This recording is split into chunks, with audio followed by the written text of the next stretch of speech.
The Wump World, written and illustrated by Bill Peet. The Wump World was a small world, very much smaller than our world.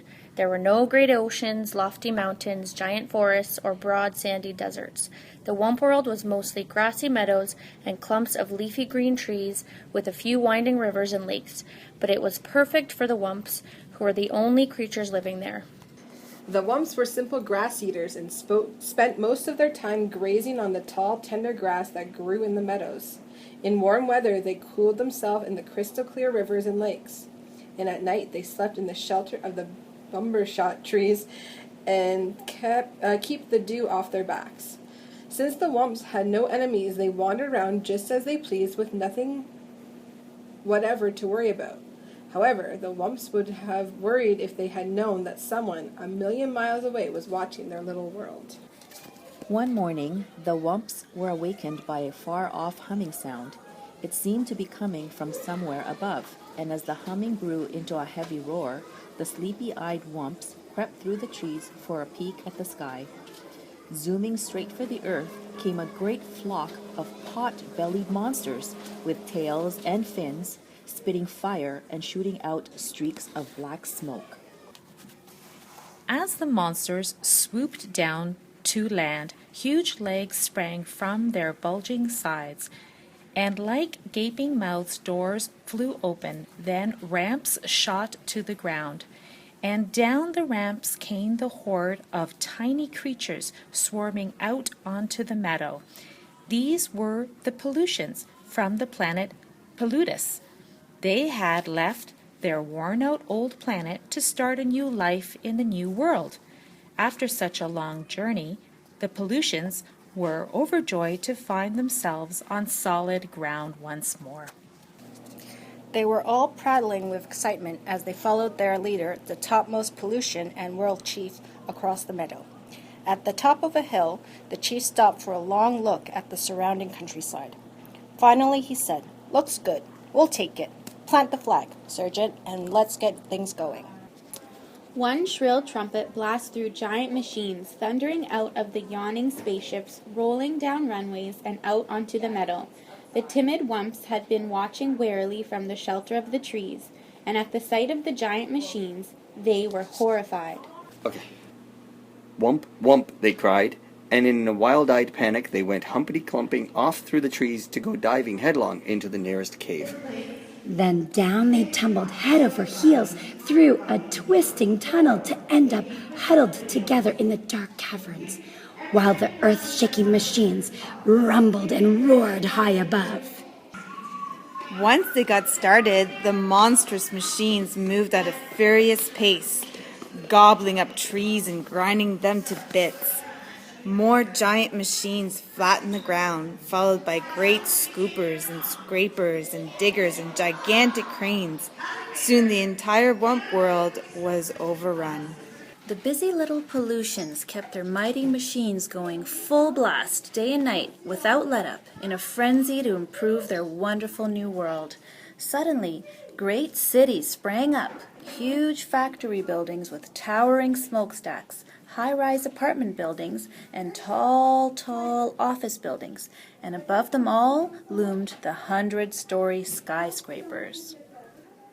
Along with the buildings came a tangle of streets and freeways with on-ramps, ramps, and off-ramps, overpasses and underpasses, jammed with trucks and buses and cars of all sizes, rushing pell-mell in every direction.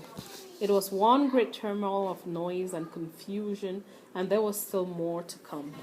Meanwhile, the poor Wumps remained underground, wandering aimlessly through the caverns, feeding on the fuzzy green moss, growing on the ledges and the mushroom clustered in the crannies, and sipping the sweet water from pools fed by underground springs. But they were very unhappy. For all they knew, they might have to spend the rest of their days down there. The Wumps didn't dare venture up to the surface, not even for a peek. They were much too frightened by the endless rumblings and roarings and loud screechings coming from above, and it was growing noisier by the day. There was more and more noise and more of everything. More buildings with more smokestacks puffing more and more smoke. More freeways with more traffic shooting out more and more clouds of exhaust. More trash and more trash piles with more and more waste gushing into the rivers and lakes.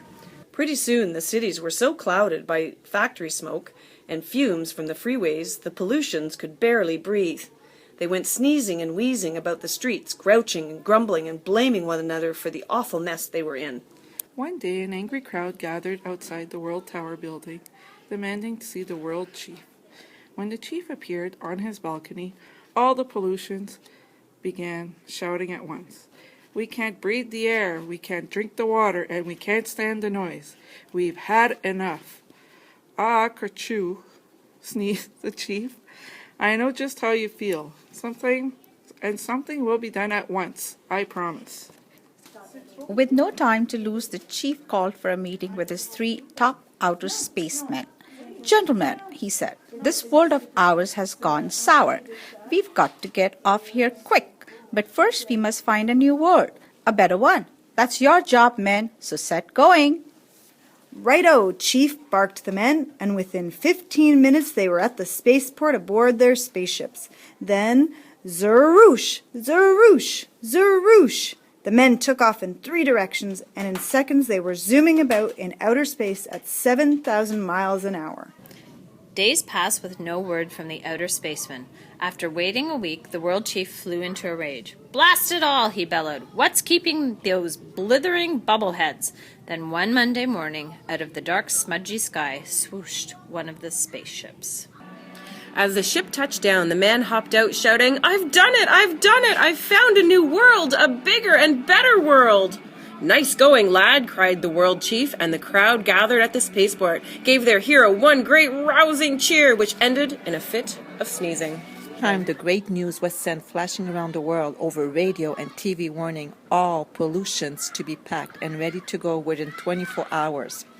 At dawn the next day, the entire population swarmed into the space center and crowd aboard the giant spaceships. After double-checking to make sure all pollutions were accounted for the world, Chief gave the signal for blast-off. With a tremendous roar, the giant ships shot off the ground. Kazoom! Up and away through the smoke-blackened sky, and were gone. And at long last, peace and quiet settled over the Wump World. The sudden silence came as a shock to the Wumps. They could hardly believe their ears. Still, they wanted to take no chances, and so they remained in their caverns with their ears cocked for the slightest sound. After a long silence, they decided it was time to go, and led by the biggest Wump, they crept up the tunnel to the cave entrance to find it covered by a crust of cement. With one powerful push of his snout, the biggest Wump bumped his way through. Then, one by one, the Wumps waddled out onto a freeway and gaped in a wide-eyed amazement. They had feared something awful would happen to their world, but this was much more than they could have imagined. They were staggered by the size of the huge buildings, with walls and walls of windows looming up on every side, and the broad layers of hard, flat crust covering the earth, which felt strangely cold to their feet. There was no sign of any tree or tuft of grass. Even the sky was gone, and the Wumps wondered if there was anything left for them. At least they must find out. They wandered the freeways for miles, only to find more and more buildings, with endless heaps of wreckage and rubble. For all they could see, their world was completely ruined. Footsore and weary, the Wumps were about to give up and head back for their cave, when the biggest Wump let out a joyful Wump! Just ahead of them was a grassy meadow with a clump of bumberbrush trees. All that was left of their lovely world. Wump whimpering for joy.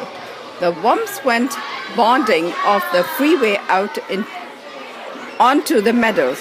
Pretty soon the hungry Wumps were munching away on the tall, tender grass. Now there was new hope for the Wumps. In time, the murky skies would clear up, and the rains would wash the scum from the rivers and lakes.